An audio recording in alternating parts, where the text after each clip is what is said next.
Hola, yo soy el reverendo Jorge Alberto Ochoa Longi y te doy la bienvenida a esta serie de estudios basados en los sermones normativos de Juan Wesley.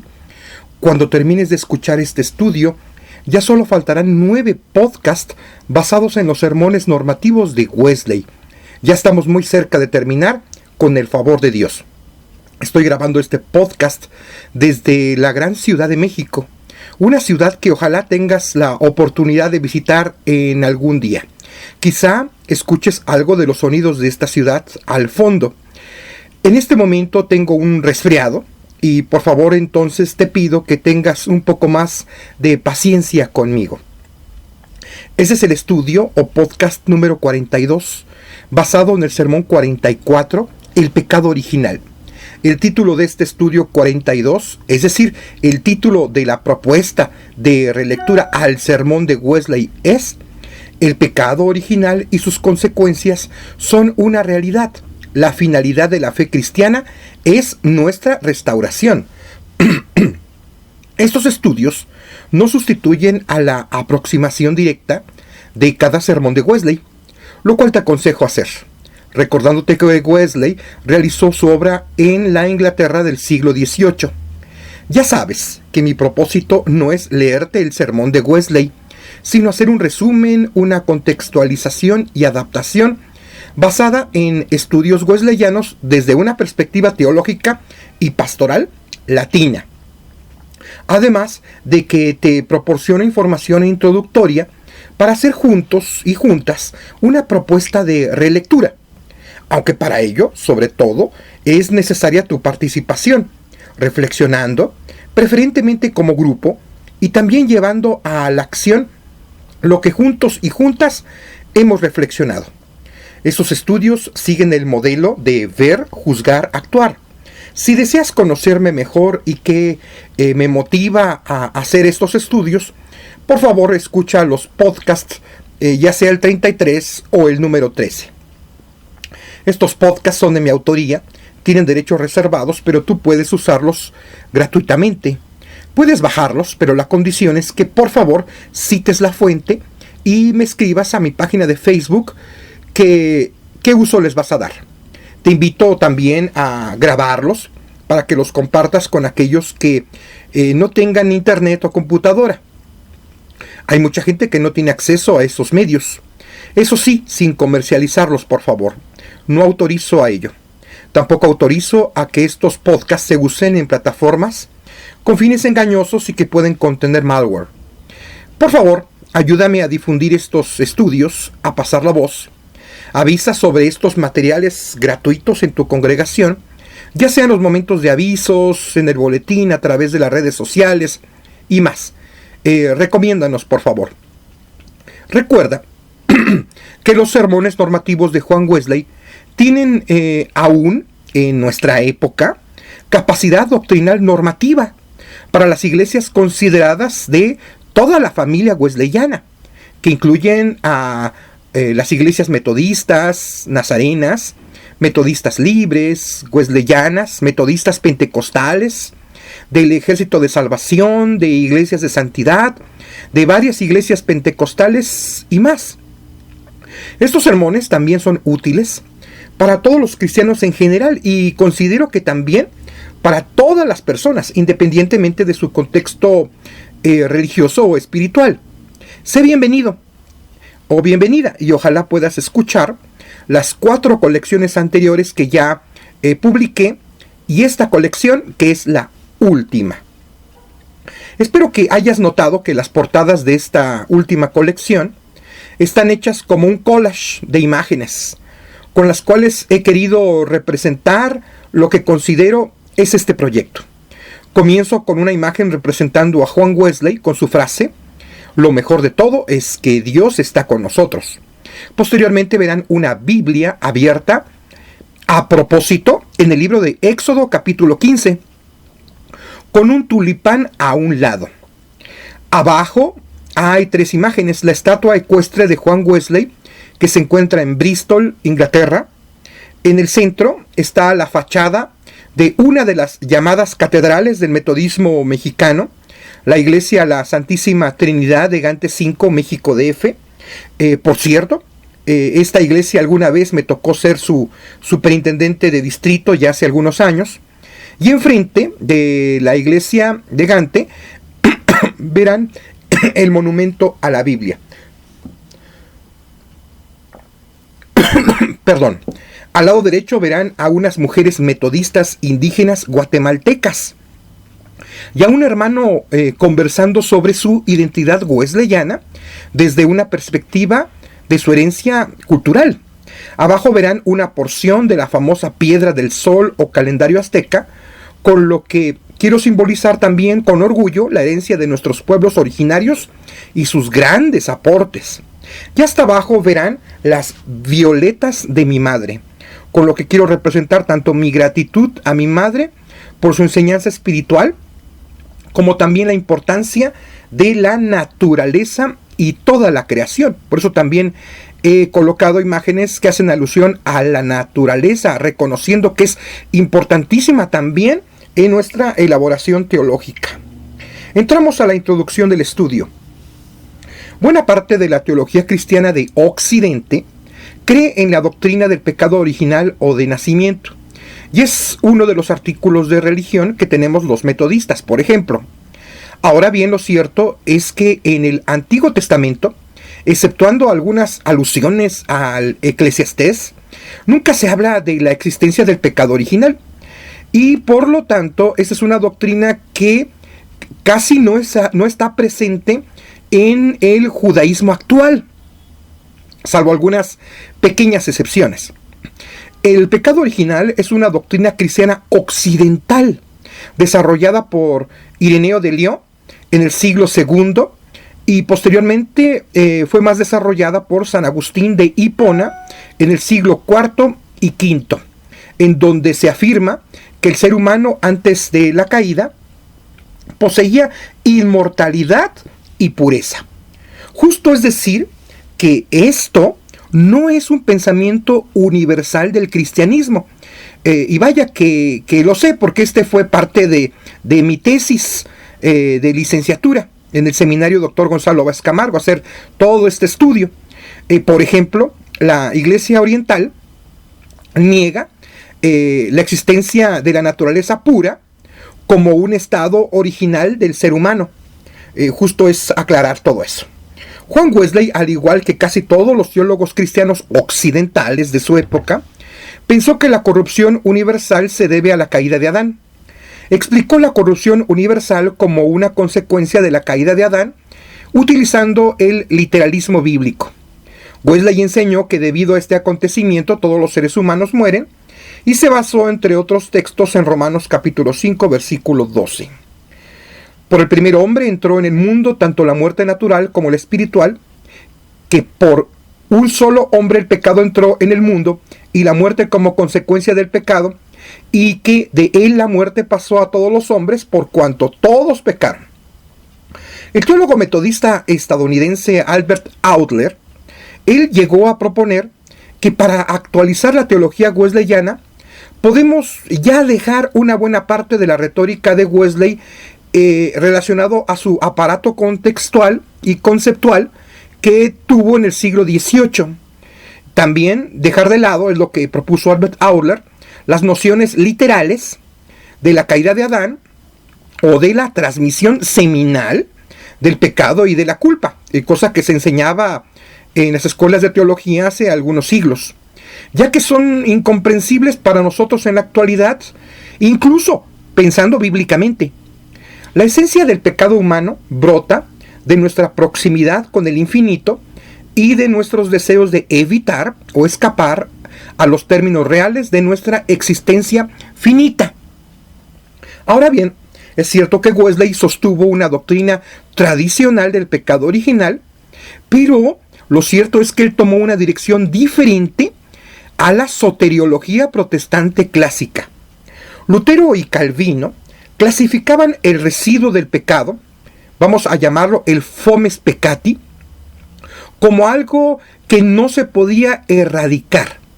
Pero Wesley supuso que ese pecado residual, el fomes peccati, sí disminuye en fuerza e influencia conforme el cristiano va creciendo en la gracia, Te sugiero volver a escuchar el podcast 41 basado en el sermón 43. Eso lo vimos allí. Cuando el cristiano es regenerado, el pecado sigue permaneciendo, pero ya no reina. Aquellos que han sido justificados por la gracia son dirigidos por el Espíritu Santo para crecer en santidad, teniendo como meta la perfección cristiana o amor perfecto en esta vida. Este singular eslabonamiento entre la sola fide, es decir, la justificación, y la vida santa como tarea del cristiano, por medio del Espíritu Santo, la santificación, no tuvo un precedente en el protestantismo clásico y sigue siendo un elemento distintivo del wesleyanismo que debemos tener presente y que yo creo que debemos enfatizar. La pasión que guió a Wesley fue la búsqueda de una alternativa a la idea del optimismo pelagiano. Es decir, los pelagianos sostenían que el ser humano nacía en neutralidad y que es el medio ambiente en que va a dictaminar si ese ser humano va a ser bueno o va a ser malo. La pasión de Wesley, insisto, fue la búsqueda de una alternativa a la idea que el optimismo pelagiano, pero también una alternativa al pesimismo agustiniano, que ellos tenían respecto a la imperfección y el potencial humano.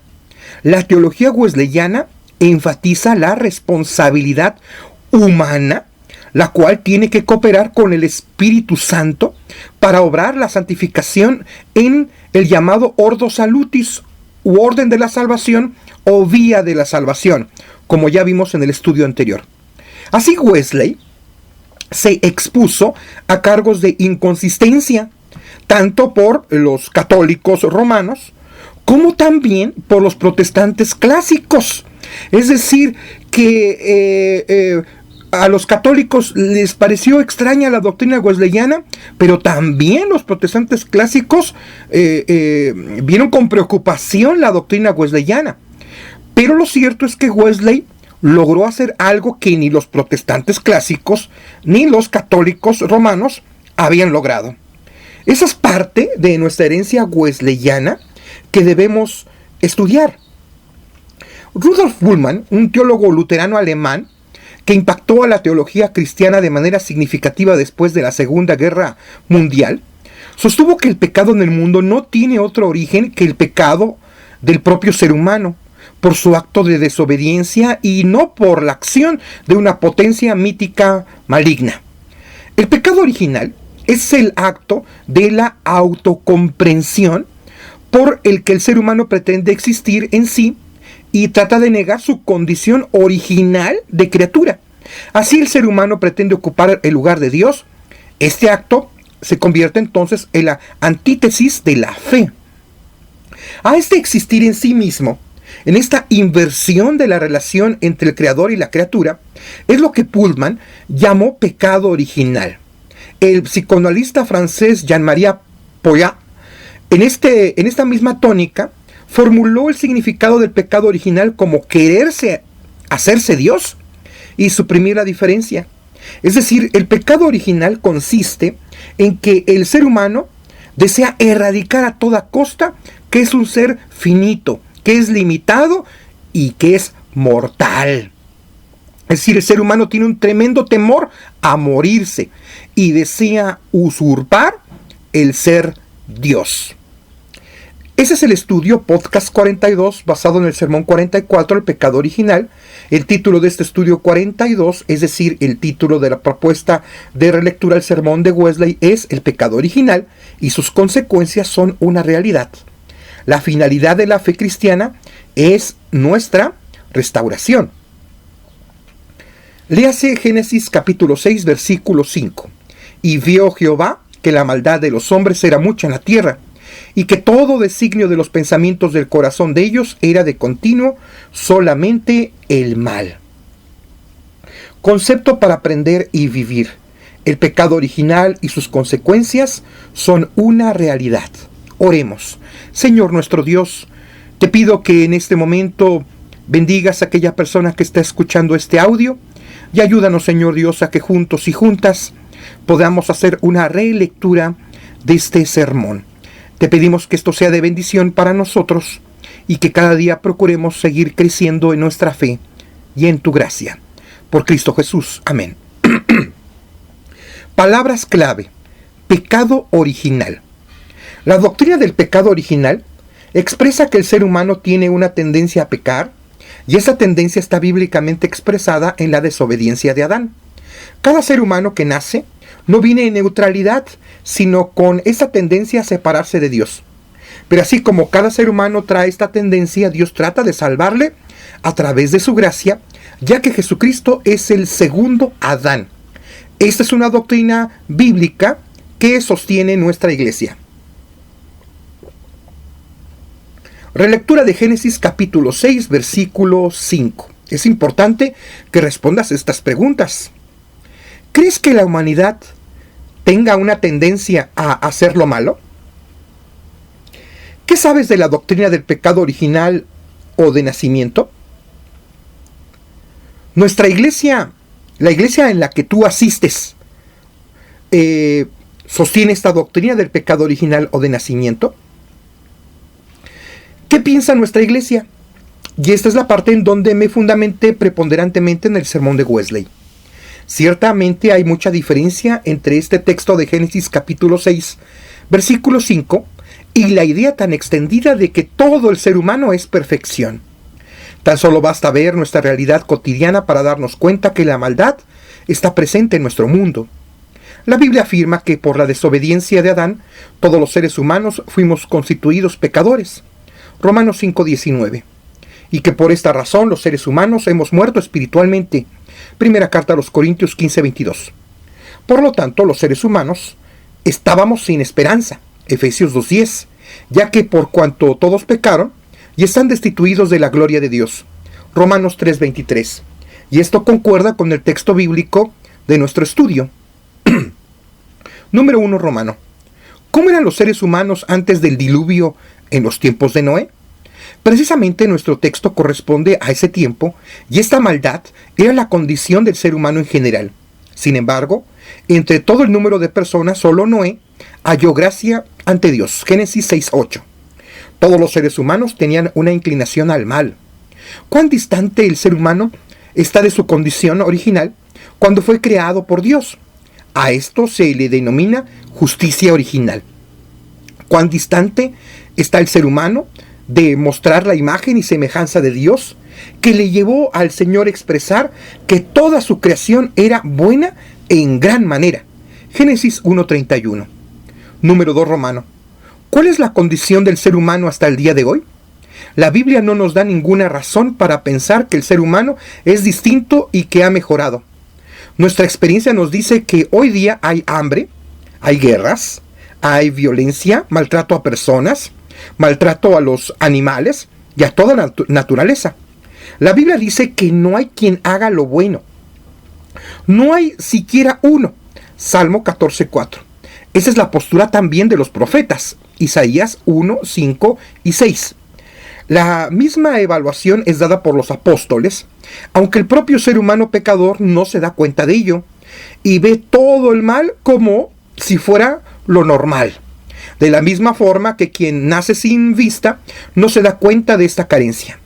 Pero una persona que por la gracia de Dios abre los ojos del entendimiento, ve su estado en el que se hallaba de locura, de ignorancia, pecado y maldad. El ser humano vive como si Dios no existiera y en franca idolatría. Algunos de manera tan abierta como los que adoran la obra de sus propias manos, como los que adoran a los ángeles o a los santos. Pero otros de manera más sutil son idólatras, cuando por medio del orgullo se adoran a sí mismos, robando la gloria que solamente pertenece a Dios. También las personas incurren en idolatría cuando son necias en hacer sus caprichos. También caemos en idolatría cuando amamos a los placeres que ofrece el mundo, cuando somos presa de los apetitos sensuales, como por ejemplo el ser regidos únicamente por los instintos sexuales. Y es que el deseo de todo placer de los sentidos está presente en toda criatura humana debido al pecado original. También es una forma de idolatría el deseo de poseer más cosas, y entre más novedosas mejor. Es decir, hoy diríamos, en incurrir en el consumismo. El consumismo es una forma de pecado, el cual se evidencia, por ejemplo, al querer poseer, como hoy diríamos, el querer poseer el último modelo de un artículo. Para ponerlo en palabras más modernas, como es decir, hoy deseo tener el último teléfono inteligente de la más última tecnología, y si no tengo ese teléfono o móvil, soy una persona muy triste y no me lograré realizar en la vida. Es el pretender querer tener la última tecnología por el mero hecho de tenerla, o de querer poseer un bien simplemente para sentirnos mejor. La maldad también se evidencia en la explotación y en el maltrato a los demás, a las demás personas, incluyendo a la naturaleza. Número 3.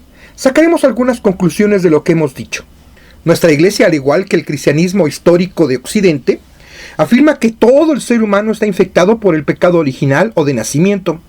Por lo tanto, en todos existe esta tendencia al pecado, por cuanto los designios de la carne son enemistad contra Dios, porque no se sujetan a la ley de Dios ni tampoco pueden. Romanos 8:7. Esto significa que los cristianos no creemos que el ser humano nazca en condición de neutralidad, como aseveran los pelagianos, y que es el mero ejemplo o el ambiente lo que determinarán si una persona llega a ser pecadora o no. Si bien sería bueno que todo el ser humano goce del bien y la bondad de su entorno, cosa que se espera que sí, a la luz de la Biblia pensamos que la tendencia a pecar no radica solo en la decisión de cada ser humano, sino que cada persona cuando nace ya tiene esta inclinación a pecar. A esto le llamamos pecado original o de nacimiento.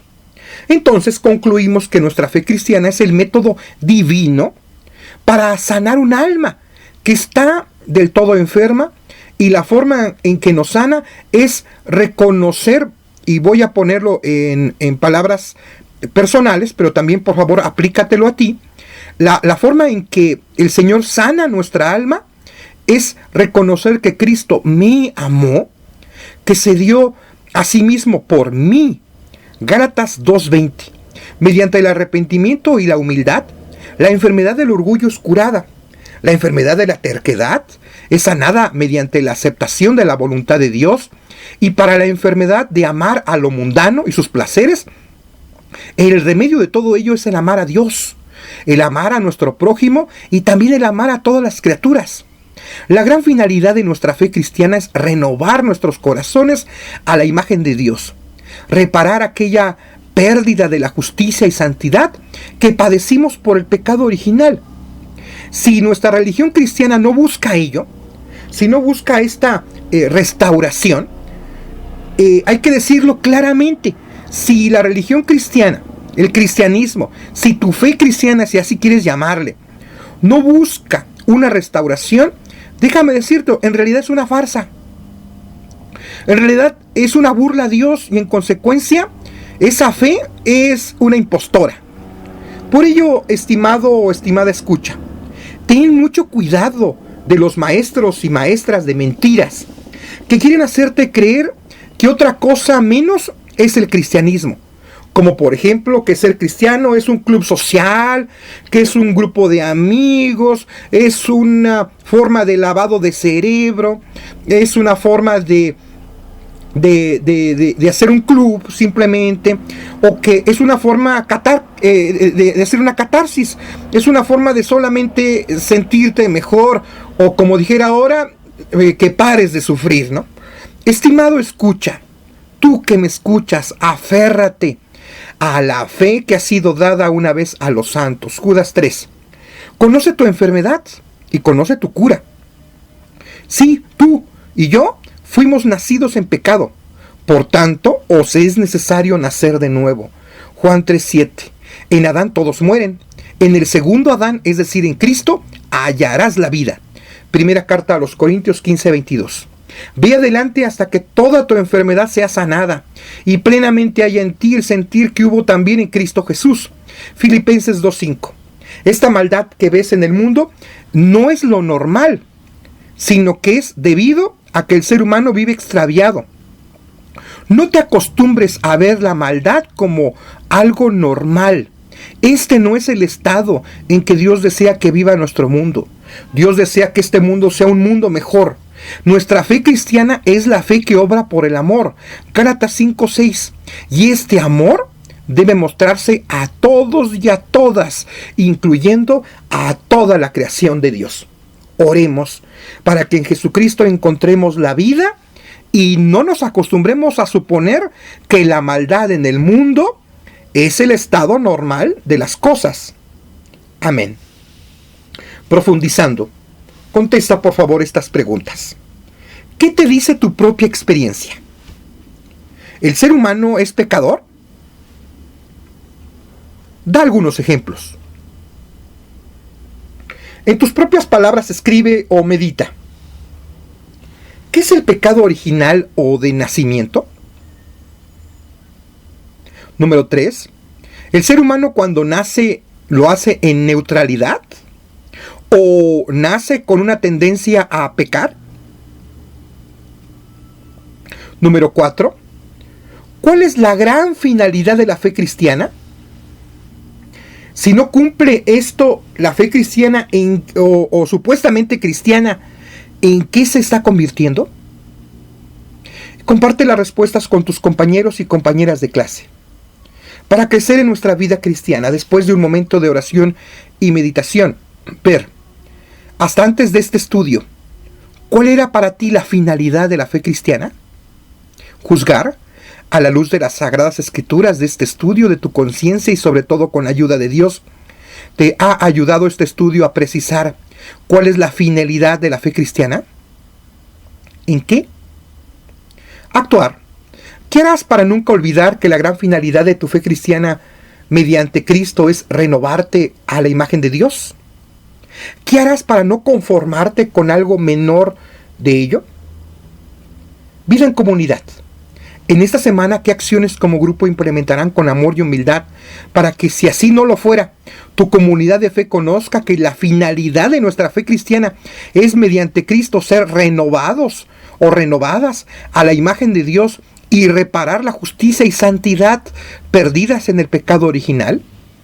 Tomen acuerdos de forma conjunta, finalicen con una oración como grupo y te invitamos a que en media semana vuelvas a releer o a escuchar este podcast de forma personal para reforzar el aprendizaje. Pensamiento para la semana. La finalidad de nuestra fe cristiana es la restauración del ser humano a la imagen de Dios. Este es el estudio o podcast 42 basado en el sermón 44, el pecado original. El título de este estudio 42, es decir, el título de la propuesta de relectura al sermón de Wesley es El pecado original y sus consecuencias son una realidad. La finalidad de la fe cristiana es nuestra restauración. Te invito a escuchar las 4 colecciones anteriores de podcast y esta quinta por SoundCloud en mi cuenta Reverendo Jorge Ochoa Metodista y por YouTube en mi cuenta Jorge Ochoa Metodista. Sígueme en ambas, por favor. Allí están todos los podcasts. También te invito a seguirme en mi página de Facebook Ministerio Reverendo Jorge Ochoa Metodista. Estoy muy interesado en que me escribas. También, por favor, busca mi blog oficial Jorge Ochoa. Allí encontrarás también los vínculos para estar actualizado. Además, también tengo Twitter, el cual es @Jorge número 8 letra A Metodist, así junto y sin la A. Por favor, comparte estos estudios y pasa la voz. Que tengas un día de mucha bendición. Espero que me escuches, si Dios lo permite, en el próximo estudio. Y por favor, escríbeme para que me des tus comentarios o para saludarme. Y recuerda que la finalidad de nuestra fe cristiana es que seamos renovados y que recuperemos la imagen de Dios distorsionada en nosotros por el pecado original. Yo soy el reverendo, el pastor Jorge Alberto Ochoa Longi, tu compañero de camino. Y recuerda, después de este estudio, solo nos faltan 9 más para concluir los sermones normativos. Lo mejor de todo es que Dios está con nosotros. A Dios sea la honra y la gloria. Gloria cantemos al Redentor.